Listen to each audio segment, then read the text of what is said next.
Okay, so before I go and install my new Kenwood 9990 into my car, I'm going to prep the harness here. So this is a harness for the 9990. So I'll show what you'll need to do. Having the rockford system is a little bit easier because you don't have a whole lot of wires to connect. Because you won't need your speaker wires, so you won't need your greens, your violets or purple, what you want to call it, and you won't need gray or white. So all these wires you can just kind of tape off and set off to the side. I also won't be using, unless you're installing the CMOS camera, is this camera positive and negative. I won't be using those.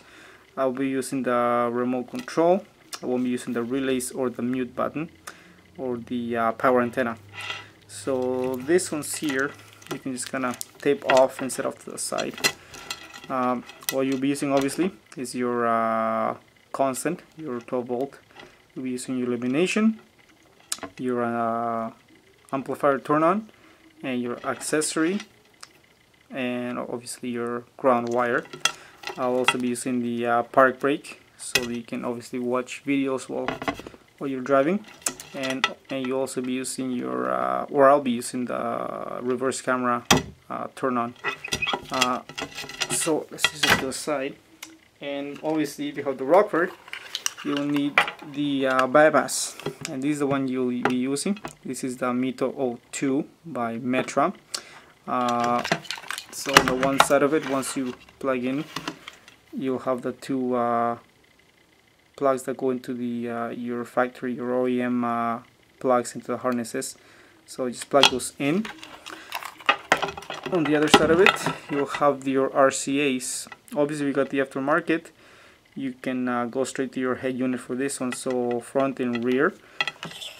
On the one side of it, you will have your accessory wire, which is red, and you'll have your amplifier turn on, your remote wire, that one there. On the other side of it, you will have your illumination, your orange, your accessory yellow, or sorry, your constant yellow, and you'll have your ground. So one thing that you want to leave for this one, for these two harnesses, is your amplifier turn on, your remote. The reason well, I'm gonna leave it anyways because I have the aftermarket amplifier on it.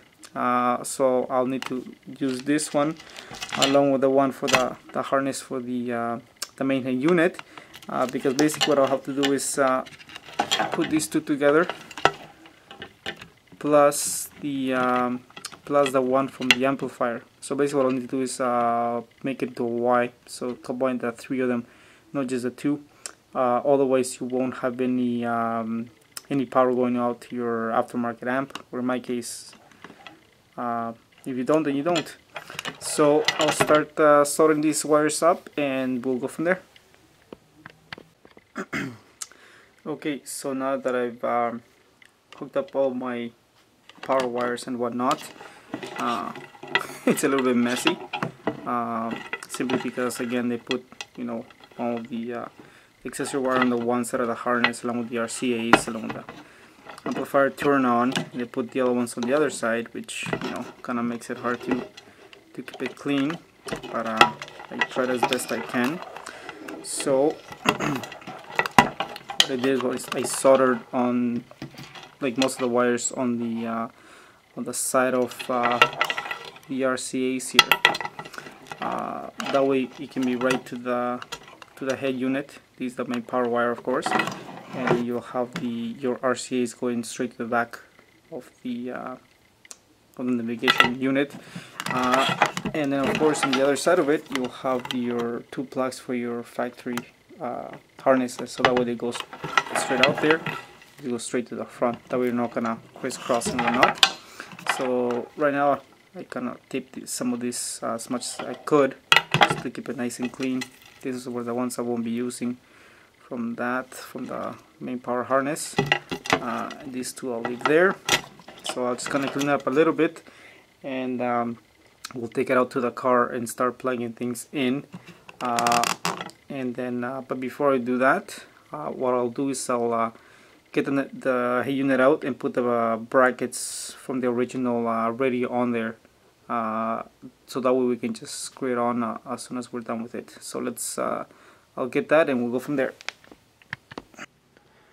Alright, so now we're back in the car. Now we got everything set up for the for everything to be installed. So obviously I have the 91 foot in here, so I have all my stuff already run through to the back. Here's my amplifier turn on, aftermarket of course. There's my video input for the bottom there. Reverse camera cable, satellite radio, aftermarket amp for my subwoofers. What else? Now, one thing that I do like about the Kenwood is that to be able to do the bypass for the parking brake, you don't have to get a switch.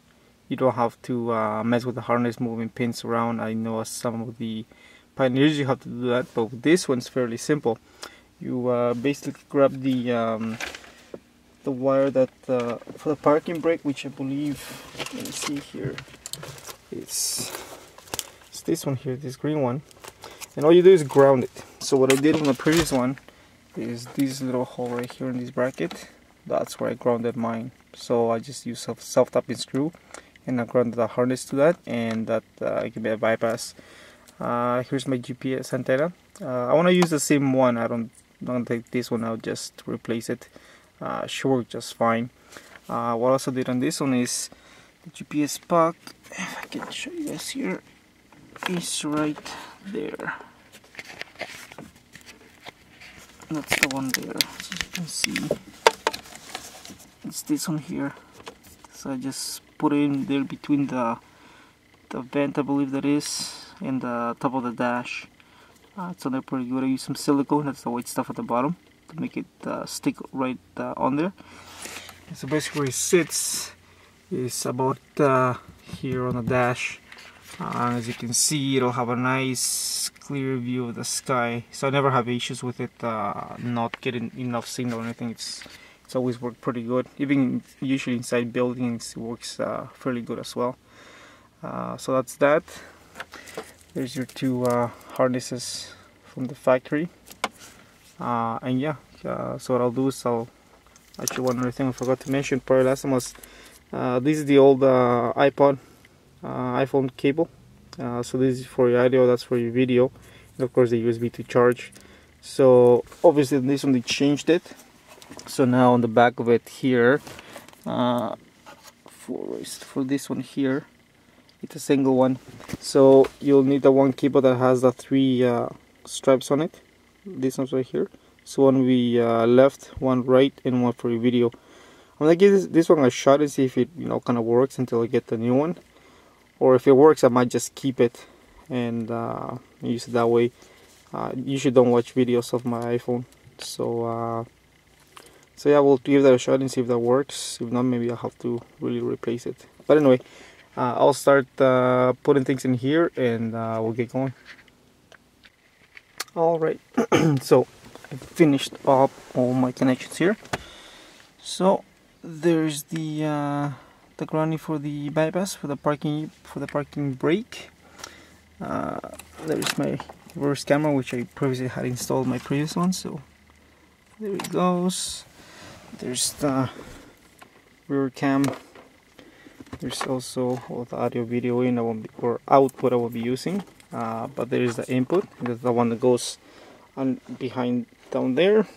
RC is for the amps, for the amplifier I should say. So yeah, I got pretty much everything ready here. One thing you will find when you buy your bypass, you got these two little knobs here, so you can turn up the frequencies high or low. One is for your speakers and one's for your subwoofer. I left mine flat or as a keying, but if you choose to give it more or give it less, whichever way you like, you can. I didn't do it on this one because obviously the Kenwood has the 13-band equalizer. You got all sorts of ways of tuning your audio system, so I didn't have a use for that, or didn't want to anyways. So I got everything here. So next thing to do, and this is what I like to do, is plug everything in.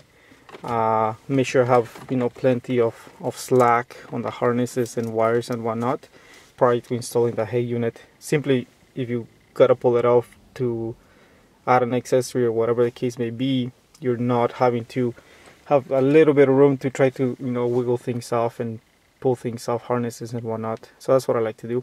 But anyway, I'll plug it all in. We'll give it a quick test, make sure everything's good and there's no issues anywhere, and then we'll start playing a little bit with the hay unit and see what happens. One thing you'll have to remember is your RCAs. They're all color coded, but if you don't know what they are, then you gotta find out what they are. So this is your front, and this is these are your rear.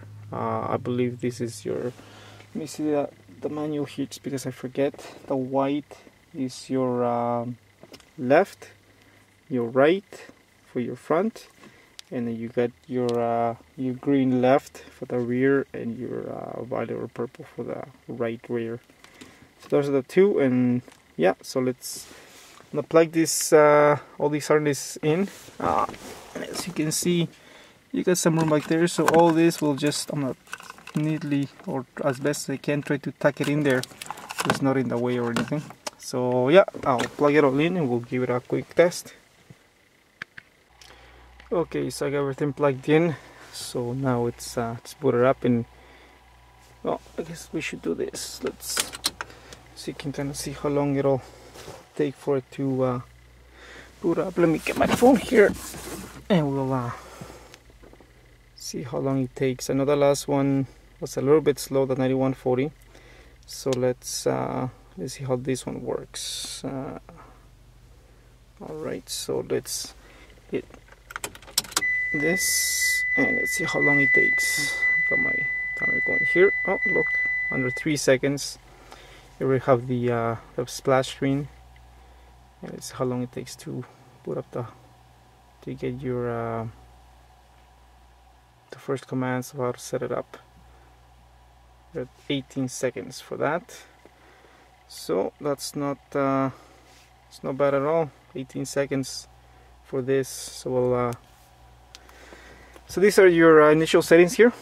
So as you can see, you got let me try to get in here, sorry guys.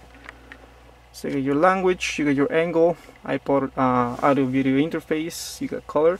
Now this one, instead of getting the arrows like the 140 did, you just gotta slide, and it's pretty nice actually. Slides nice and easy. So let me just find a better seat here. I'll get the glare. So let's start at the top. You got English, I'll leave that. Angle, remember this one have the reverse tilt, which I really like, especially how it sits in my car. So we'll use that as memory, so it'll leave it on there all the time. Let's go to, so that angle, language, this now, if you're not going to be using your iPod connection, you can use that as the audio video input number 2. So you have to get the little adapter harness that goes from like a 3.5 headphone jack to the AV, which is your analog inputs. So I'll leave that as the iPod. Color, I had mine set as red last time. So if you have the panel scan, you're gonna get all the colors. It just cycles through the colors of whatever you have, and of course it'll take that off, right? So you can see it'll just start playing different, going through all the colors. So there's the gray, black, and whatnot. So I don't like that one, so I'm gonna set mine, and I use the red on mine. That's how I like it, because everything else in my car is red, so it matches pretty close actually. So I like that one. So we'll use that. So that's done. We'll go to external switches, so you can set up relays and whatnot. You want to set up your garage door opener. That's one of the things you can do, so I won't be using that. Camera, I do have that. So so as you can see, you can choose between CMOS 310 and other. Obviously I have the other. You do want to have your interrupter on, obviously, because you'll as soon as you put into reverse, you want it to come on or switch to that input anyway. So that'll be on. Front camera, I don't have one, but you can actually put one in here if you wanted to. So that's fine. We reset the color, camera. It does have OEM setup. What you can do is buy a little kit that you can plug into your OBD. And Mitsubishi's, for example, if you get the OEM navigation and stuff, it'll give you all the mileage, coolant, oil temperature, I believe, all sorts of different things for your car, especially the Evolution and Rally Arts. They will do that. This one was just the Lancer GTS, so it's not going to give you much of anything, but that's something you can get if you really want to. So when you're so let's finish this off. So when you actually get this screen here, it'll show your OEM settings on it as well. So whatever else you get on it, you can actually get on this navigation, which I think is really great. So if I upgraded my car to an Evo or something rather, then it's something I want to get, especially with this head unit.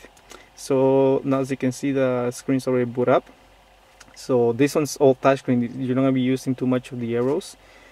So let's see. It's actually fairly nice. It's fairly simple. This one, of course, you won't scroll. But it's actually, you don't have to press on it too hard. You're just gonna touch it and off you go. There you go. I touched that one. Don't do that, but there you go. There's your menu button. Sorry, guys. So we'll go through here. We're gonna go through a bit of the settings here.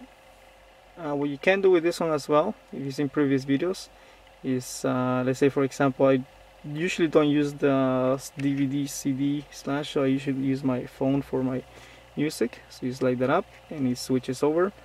I use the navigation though quite a bit. I'll switch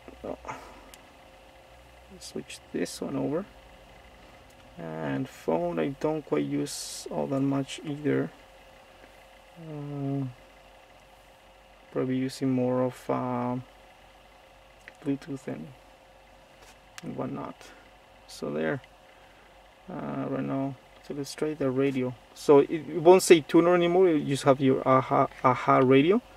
So let's see.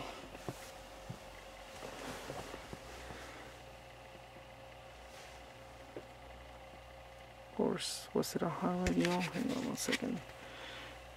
Let's go back here.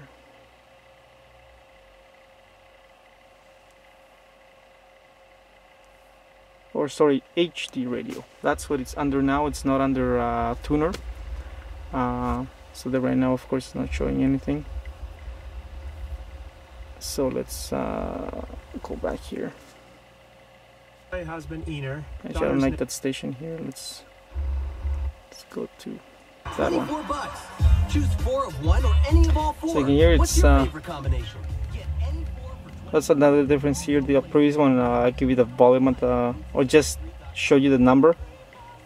This is a little bit different. Don't matter, I guess.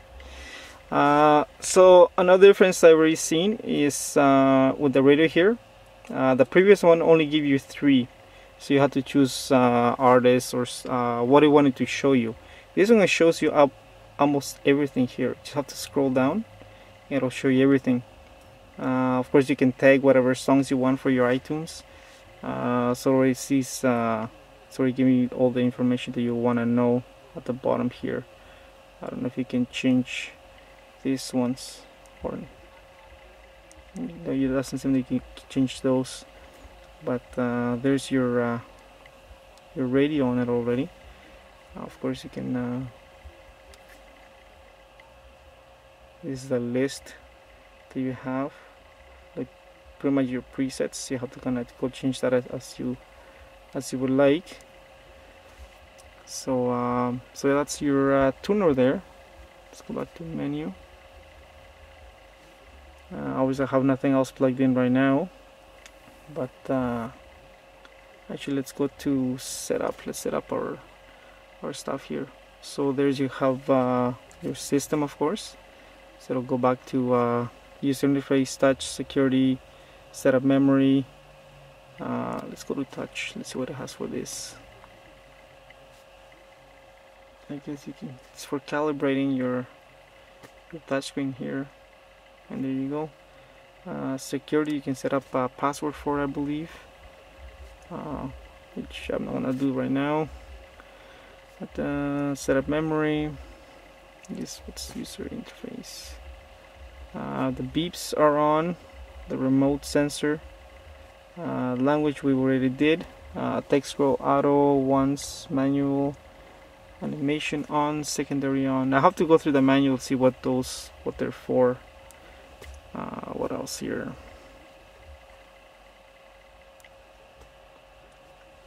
Display.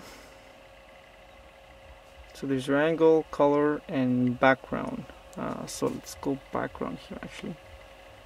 So this is where you can change your splash in the actual background instead of having those red waves or whatever. So I'm gonna do that afterwards and find a good picture for that. Color, angle, we cover that. Source. So you got your DVD setup, iPod, USB, AV in setup, DivX, and your OEM. You got rear camera, which I do have. So I already set this one up. Software, and actually I already found a software update for this one. This right now it's showing the 1.2. There's a 5.0 that came out, so I have it on a USB that I'll be doing after I kind of put everything back together. I'm not do that update, and I'm gonna see if there's I'm gonna see how the Bluetooth works. If it's got it should have the A2DP on it. Navigation. So when you're driving, it'll select all your speakers. When it tells you make a left in 500 meters or whatever, you can use which one you want. The voice comes on, and navigation mute. So that is if you listen to the radio or anything else, it'll mute it down low so you can hear that instead of hearing two voices at the same time and then you're trying to listen to everything all at once. AV out. Of course, if it's video, you use disc. You can use iPod, or you can turn it off. I'll leave it as, I'm gonna set mine off because I don't have it right now. I won't be using it. Yeah, that's it so far. As you can see, the clock where you set up the time, 10:38, from the local radio station, so they pick up the signal and then set up the time. So it's got the this navigation, USB, video, standby, telephone, Pandora, and external audio setup and stuff. So I'll play with it some more. Like I said, I'm gonna set up my backgrounds on it, close up the dash, and then I'll probably do another video of how everything's working and how you can set it up. I gotta set up my EQ and everything else. So that's it for this video. Thanks for watching. If any questions, just let me know.